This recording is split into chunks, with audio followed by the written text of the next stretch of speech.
एक राज बताऊं, बहुत कम लोग नंदी की सच्ची कहानी जानते हैं। यह सिर्फ एक बैल की कहानी नहीं है, यह अटूट भक्ति, एक असंभव श्राप और भगवान शिव के सबसे बड़े वरदान की गाथा है। यह कहानी आप मिस नहीं करना चाहेंगे। आइए इस पौराणिक रहस्य से पर्दा उठाते हैं। बहुत समय पहले एक महान ऋषि शिलाद रहते थे। वे एक विद्वान थे, परंतु उनके हृदय में एक प्रबल इच्छा थी, एक संतान प्राप्त करने की। लेकिन वे साधारण संतान नहीं चाहते थे, बल्कि एक ऐसी संतान चाहते थे जो स्वयं भगवान शिव द्वारा आशीर्वादित हो और अमर हो। हे महादेव, मुझे एक ऐसा पुत्र प्रदान करें जो सदा जीवित रहे और केवल आपकी सेवा में समर्पित हो। शिलाद, तुम्हारी भक्ति अटूट है। मैं तुम्हें एक ऐसा पुत्र प्रदान करूंगा जो पवित्र अग्नि से उत्पन्न होगा और मेरा परम भक्त बनेगा। भगवान शिव के आदेशानुसार ऋषि शिलाद ने एक भव्य यज्ञ किया।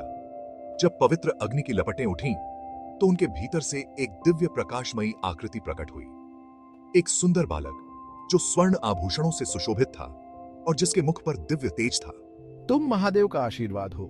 तुम्हारा नाम नंदी होगा, जिसका अर्थ है आनंद प्रदान करने वाला। कुछ वर्षों बाद नंदी अब युवा हो चुके हैं और अपने पिता से वेदों व ध्यान की शिक्षा ले रहे हैं। अपने पिता की देखरेख में नंदी एक तेजस्वी और बलशाली बालक बने, जिनकी भक्ति भगवान शिव के प्रति अटूट थी। लेकिन एक दिन दो महान ऋषि मित्र और वरुण शिलाद के आश्रम में पधारे। शिलाद, तुम्हारा पुत्र दिव्य है, परंतु वह अभी भी नश्वर है। एक दिन उसकी मृत्यु निश्चित है। शिलाद स्तब्ध रह जाते हैं। नंदी यह सुनकर व्याकुल हो जाते हैं। यदि मेरी मृत्यु निश्चित है तो मैं भगवान शिव की सेवा कैसे कर पाऊंगा? नंदी संकल्प लेते हैं और सब कुछ त्याग कर कठोर तपस्या आरंभ कर देते हैं। हजारों वर्षों तक नंदी ने कठोर तपस्या की, भोजन और जल का त्याग कर केवल भगवान शिव का ध्यान किया। देवता और ऋषि यह देखकर विस्मित हो गए। अचानक आकाश में बिजली चमकती है और एक दिव्य प्रकाश प्रकट होता है। भगवान शिव स्वयं अवतरित होते हैं। नंदी, मेरे प्रिय भक्त, तुम्हारी भक्ति अडिग है। वर मांगो, मैं तुम्हारी इच्छा पूर्ण करूंगा। हे महादेव, मैं केवल एक ही वरदान चाहता हूँ, सदा आपकी सेवा में रहूं और मृत्यु का भय कभी न हो।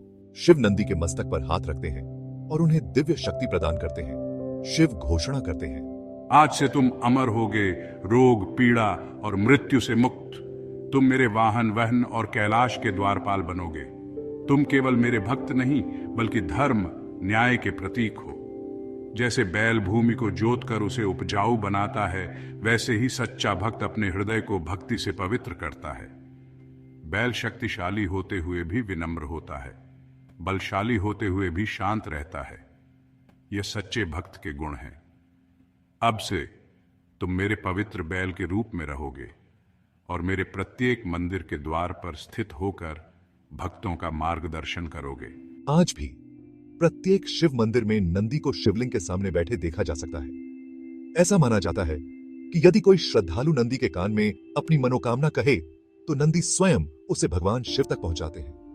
नंदी की कथा हमें सिखाती है कि सच्ची भक्ति, धैर्य और श्रद्धा का सदा फल मिलता है। ओम नमः शिवाय।